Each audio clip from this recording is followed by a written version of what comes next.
আসসালামু আলাইকুম। এই তো আমরা নায়াগ্রা ফলসে একটু আগে পৌঁছালাম। তো আমার আগের ভ্লগটা যারা দেখেছেন তারা রিলেট করতে পারবেন।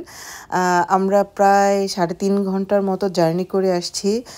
একদম বাসা থেকে বের হলে বলব যে না ৪ ঘন্টার মতো। তো এখন আমরা অনেক হাংরি, মুসা তো অনেক হাংরি হয়ে গেছে। আর এটা হচ্ছে গিয়ে জাস্ট নায়াগ্রা ফলসের ইসে থেকে রক টেবিলের যেই জায়গাটা আছে ওই জায়গাটা থেকে আমরা একটু উপরে উঠেছি এবং এই ক্যাসিনো একটা হোটেল আছে এখানে আসছি। তো এটার নিচে আবার অনেক বড় একটা ফুড কোর্ট আছে। জাস্ট এখান থেকে আমরা আমাদের খাওয়া দাওয়া ফিনিশ করব, যেহেতু একটা ফুড কোর্ট আছে। আমরা একেবারে খাওয়া দাওয়ার উপরে ঝাঁপায় পড়ছি, ভিডিও করারও সময় পাইনি, এমন একটা অবস্থা। আর টিম হর্টনের এই স্যুপটা মানে যখন মানে ঠান্ডার সময় হয় তখন ওরা বানায়, এত মজা লাগে, মানে কোথাও গেলে আর কিছু খাওয়া লাগে না, এই স্যুপটা খেলে পেটটা একদম ভরে যায়। আর আমরা খাওয়া দাওয়া শেষ করে যখন ক্যাসিনো এই হোটেলের লবি থেকে বের হলাম তখন হচ্ছে কি এই বাসগুলোকে দেখে আমার অনেক পুরোনো দিনের কথা মনে পড়ছে। সেটা কীরকম, এই বাসগুলো হচ্ছে কি বেসিক্যালি ট্যুরিস্ট বাস বা আমাদের যারা অনেক মানে বৃদ্ধ মানুষ আছে ওদেরকে নিয়ে হচ্ছে গিয়ে এই ক্যাসিনোতে চলে আসে এই বাসগুলো। অনেকগুলো বাস এখানে, একদম ট্যুর বাস যেগুলা।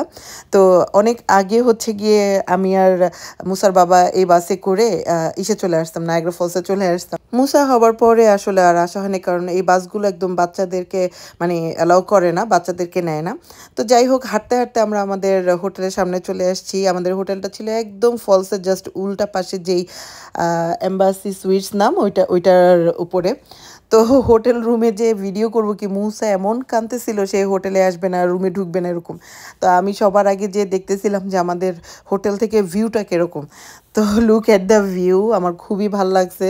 একটু দাঁড়ায় দাঁড়ায় সুন্দর করে পুরো ফলসটা দেখা যায় এবং শেষ পর্যন্ত দেখা যায়, মানে ফলসের শেষ পর্যন্ত দেখা যায় একদম। এটাই হচ্ছে গিয়ে অনেক মানে আনন্দের ব্যাপার।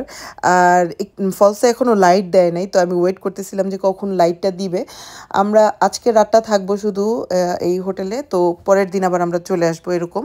তো জাস্ট আজকের রাতটাই যেহেতু আমাদের হাতে সময়, তাই এখন হচ্ছে কি, এখন যখন আমি ভিডিও করতেছিলাম তখন মিনিমাম 5:30টার মতন বাজে। তো তাড়াতাড়ি করে আবার একটু ফ্রেশ হলাম, আবার একটু ভালো করে মেকআপটা করলাম, কারণ সারাদিনের জার্নি করে আসছিলাম। তো এই তো রেডি হলাম। যেহেতু ফেস্টিভ্যাল টাইম ছিল তো ভাবলাম যে নিউ ইয়ার বা হলিডেজ বলেন বা ক্রিসমাস বলেন, তো ভাবলাম যে একটা সুন্দর একটা ড্রেস পরি। তো যাই হোক, এটা আমার খুবই পছন্দের একটা ড্রেস। আর অনেক ঠান্ডার কারণে আবার নিচে এরকম একটাই পরা লাগছে, সোয়েটার টাইপ পরা লাগছে। তো যাই হোক, সুন্দর একটা ড্রেস পরে একটু সুন্দর করে আবার একটু পলিশ হলাম। পলিশ হয়ে টয়ে আবার নিচে নামবো, যে আমাদের মেইন কাজ ছিল যে লাইটিং দেখার জন্য আসা। তো সেটার জন্য দৌড়ায় দৌড়ায় নিচে নামবো, কারণ আজকের রাতটাই যতটুকু পাওয়া অতটুকুই। পরের দিন ভোরে হচ্ছে গিয়ে খাওয়া দাওয়া করে দৌড় দেওয়া লাগবে। তো আবার যখন আমি আসলাম এখানে তখন এসে দেখি যে না, আমাদের নায়াগ্রা ফলসের যেই লাইটিংটা রাতের বেলা করে সেই লাইটিংটা দেখা যাচ্ছে একদম আমার বারান্দা থেকেই।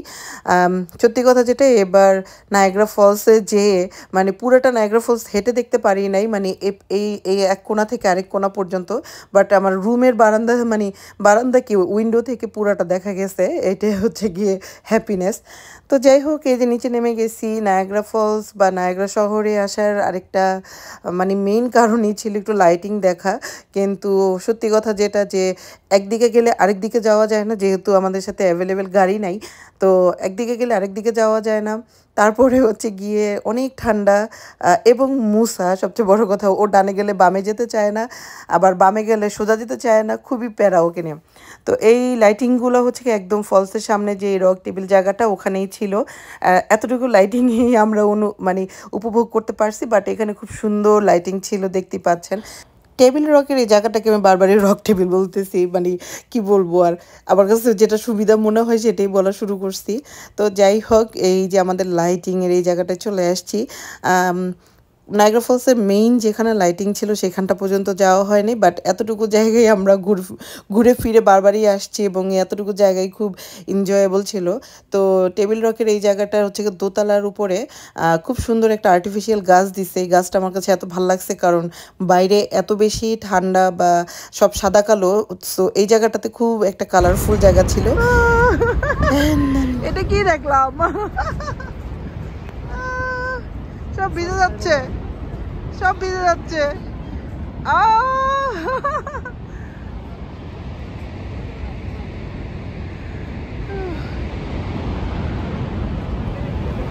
খুব কম সময়ের জন্য এই এই জায়গাটাতে একটু মানে এনজয় করা যায়, কারণ অনেক পানি পড়তেছে উপর থেকে, একদম বৃষ্টির মতো করে ভিজে যাওয়ার মতো অবস্থা।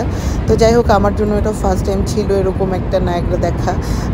তো ফাইনালি সেটাও হলো, এবং যতটুকু পারি অতটুকু সময় এনজয় করছি। এবং এখানে আমরা খুব বেশিক্ষণ থাকতে পারি নাই, এখান থেকে মুভ করে তারপরে চলে গেছি অন্য আরেকটা জায়গায়।